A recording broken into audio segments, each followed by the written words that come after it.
You know you want to. You know you do. Good morning, it's Prospector Show on Rock 107. And Kate, people always want to pet my new puppy, Puka, because she's so freaking cute, you know? She really is. Yeah, and they ask, can I pet it? And then they'll go, well, what's its name? And I'll say, oh, it's Puka.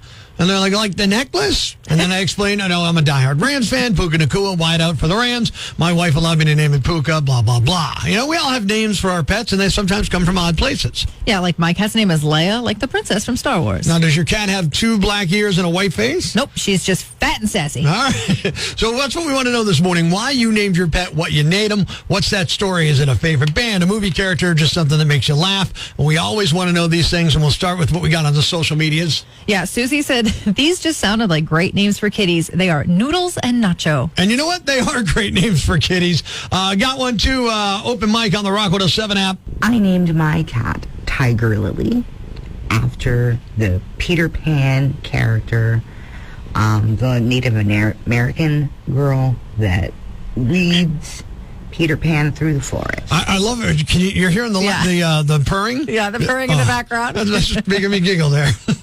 Mike from your Facebook said the lady who owned the mom dog named them all after alcohols. So now we have whiskey, and it's all fun and games until my 5-year-old starts telling everyone how much he loves whiskey. So I explain that away, you know? So unfortunate. Mm-hmm. Colleen from my Instagram said, we were really stoned and thought Luna was an incredibly original name for a black cat. Yeah, not so much. I get it, just not so much. Robert, checking in on the rock lines. How did you name your pet, what you named him? So I have a German Shepherd, Husky Pitbull mix. Her name is Freya. Now, well, one day my sister's Pitbull, she has a pure breed Pitbull, decided that she was going to try and roll my 8-week-old puppy around in the dirt. Right. And this 8-week-old puppy stands up with the most indignant look in the world, and she jumps onto my sister's pit bull's head and is hanging on for dear life. And that was when I decided that I was going to name her after the Norse goddess of war, Freya. See, that's a wonderful story. Yeah, I love that name. Mm-hmm. Dave from your Instagram said, our indoor bunny was named Artie, and no one liked it, so we renamed him Hal, short for Sir Hops-a-Lot. H-A-L, Hops-a-Lot. I like it. Very nice. Robert from my Instagram said, I had an all-white dwarf rabbit. I named her Napkin. A lot of rabbits here, but some great names. Onto the open mic on the Rock 107 app. We got another one here. I have a little parakeet, and he's just a little guy. I named him Spike. I figure with him being so small, he needs a tough guy's name. I love a tough guy name for a small, weak thing like that. I think that's so cool. That's so cool. We got one from Heather. My first dog of my own was Luca Brazzi because he was the first child of and he was a masculine child. Now, unfortunately, much like Luca Brazzi, he sleeps with the fishes.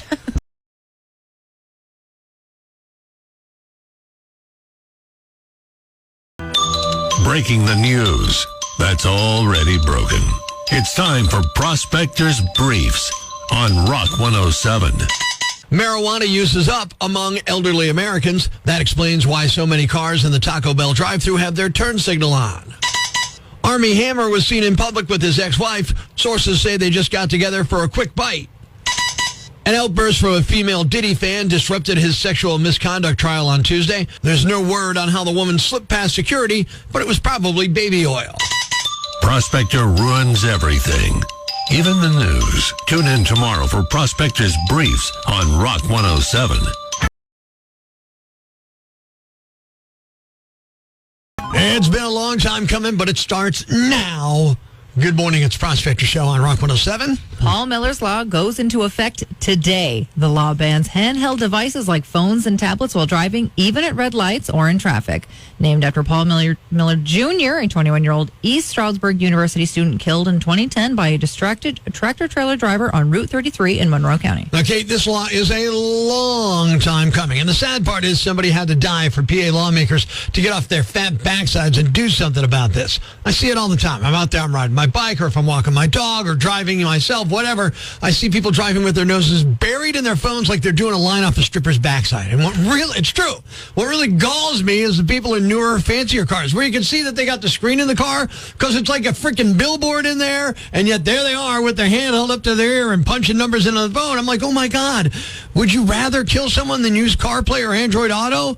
What is wrong with people? The law is serious. State Senator Rosemary Brown fought for over a decade with Paul Miller's mother, Eileen Miller, to pass this law. It allows hands-free devices and GPSs, but holding your phone for calls, texts, or scrolling is prohibited. Cops will issue warnings for the first year with fines starting in 2026. Now, warnings, I don't get that. What is it, a hall pass? Just give them the fine off the bat. But respect to Eileen, rather. Seriously, she's a hero. She turned her pain into action and to help other people. But let's be real, Kate. Folks are going to ignore this. Not everybody, but some will. You think the guy filming a TikTok dance in his pickup cares about the $50 fine? They need to make a car that zaps you if you touch your phone. Like, that's enforcement, because people are selfish and stupid, and that's a deadly combination behind the wheel. This law also has teeth. If distracted driving causes a fatal crash, drivers could face up to 5 years in prison. It's a primary offense, so police can pull you over for just holding a device. No other violation needed. Pennsylvania's the 39th state to ban distracted driving like this. I'm all for safer roads. I like this. Nobody wants to be the guy who causes a crash because he's arguing with his ex over a text. Some people, though, are upset about the no phones at stoplights part of this, saying, well, we're stopped. Why not? Because half an EPA sits there at the light turning green anyway, like they're a sloth daydreaming, and you're on the horn going, brrr. So why add playing royal match at the light to this, too, okay? Pay attention to everything's going around. In fact, unless you're in park, unless you're in a spot, no phones, it's not that hard.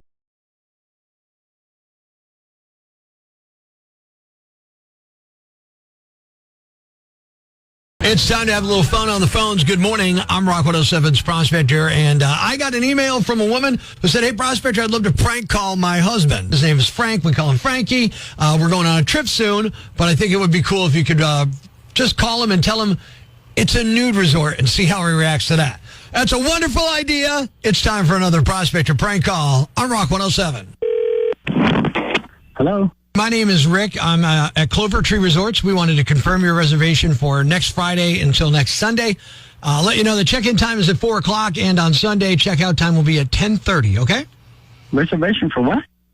Reservation for Clover Tree Resorts. You made a reservation for next Friday through next Sunday. We have you for 2 nights. Your name's not Frankie Soto? No, I'm Frankie Soto, but... Okay, well, I've got a reservation you made for next Friday through next Sunday for our King Suite poolside. I didn't make that reservation. What is the name of this place? It's the Clover Tree Resort. You've never been? No, I've never been, never heard. Well, I have a reservation for Frankie and Kathleen Soto. Do you know Kathleen? Yeah, that's my wife. Okay, so you're telling me your wife didn't make this reservation, or it's a mistake? It's a mistake, and I didn't make a reservation, and maybe I have to talk to my wife. Right, and it might be a good idea, real quick, FYI, check-in is at 4 o'clock, and as you know, no pictures inside the resort. Like, once you get in the front, we have like a front lobby, and once you go past that door, you're not allowed to do any social media or pictures, okay? And that's obviously because we're clothing optional, just to be sensitive to the people that are there, so... No, I don't... Pardon me? Are you telling me that... we have to take off our clothes? No, it's clothing optional. You don't have to take off your clothes. You're welcome to wear clothing, but you don't have to. For people who do stay there, it is clothing optional. It's up to you. So people are going to be naked walking around the lobby? There's nothing to be embarrassed of. No, you have to wait. Hold on. I don't want other people, except my wife, looking at me naked, especially my wife being naked. Obviously, you're not familiar with clothing optional. Nobody is staring at you. You shouldn't be embarrassed of your body. If that's an issue for you, let me just tell you, we're all made different sizes, and we all look beautiful in our natural state. But it's not my body that I'm worried about. Even though I'm not in good shape, it's not my body. Can I imagine walking around and seeing a wrinkly old man with his wee out there? Frankie, let me answer questions you might have right now, because maybe that'll put you at ease. Okay. All right? I don't have to be naked. No, you don't have to. No, you don't have to be naked. We highly recommend it. In fact, I think you'd find it incredibly liberating and freeing. And one of the things we do for first-time patrons, we have a little exercise where I take you into the back, you put on a robe, and I take you out by the pool, and then I will announce your name. Ladies and gentlemen, please welcome Frankie Soto. And at that point, you can disrobe, and you'll be standing there, and everybody will applaud. No, hold on, no. What happens if I take off my robe and then... No, you're going to find... if it's going to be a cold weather, what about... It's not going to be cold where we are. First of all, it's not cold weather here at Clover Tree, okay? Second of all, everybody's going to be clapping. They'll be welcoming. People are very accepting in that situation. They're going to look at me, and they're going to look at my pirate area. The thing is, everybody thinks... That's not true. Trust me, nobody's looking at your private area. No. That doesn't sound good for me. And then what? It's going to be my wife? Come on, look. Don't be ashamed of yourself, Frankie. Don't be ashamed. I'm assuming your wife's seen you naked. Well, she's seen me naked, but not everybody else. Is there a particular issue with your private parts that you feel?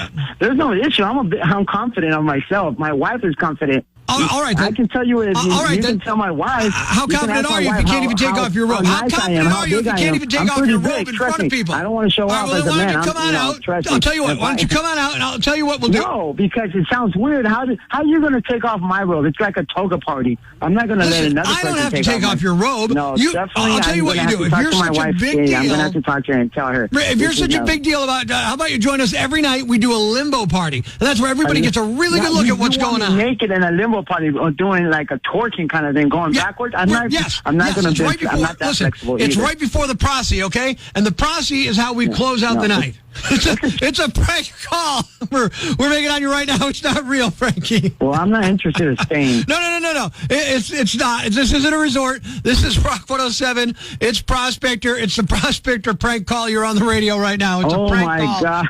It's not real, man. Who put you up to this? No way. I want to show my stuff to other people. Now, all the good criminal nicknames have been taken. Scarface, Jack the Ripper, the Zodiac Killer, Bonnie and Clyde, the Wet Bandits. But the Bathroom Vanity Villains is still available for now. The Memphis Police Department is searching for two men who were recently caught on camera leaving a home on bicycles with a stolen vanity faucet and countertop. Yeah, on bikes, carrying the whole bathroom vanity. It happened in broad daylight around 4:14 in the afternoon last week. The house was being renovated, and it doesn't sound like anybody was there at the time.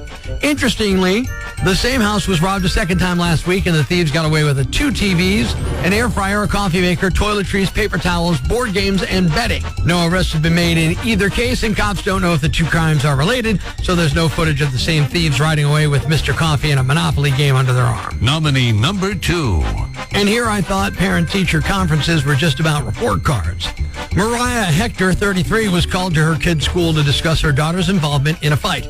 During the meeting, Hector allegedly grabbed a school administrator by the neck, nearly choking her. She was arrested and charged with assaulting a school employee and second-degree trespassing. Another person, 20-year-old Trinity Nixon, was also charged with second-degree trespassing after entering the school despite being told not to by an employee. No further details about the daughter's fight or the condition of the school officials have been released. The case is ongoing, with authorities continuing their investigation into the incident. And the winner is the mom who attacked a school official over her daughter's involvement in a fight. Not only is it ironic, it's also good enough to make you the Yam Bag of the Day. You'll move on to Friday's Yam Bag of the Week competition. Keep it here for all the nominees for Prospector's Yam Bag of the Week, Friday morning on Rock 107. Wherever you get your podcasts so you never miss Prospector's Prime Cuts.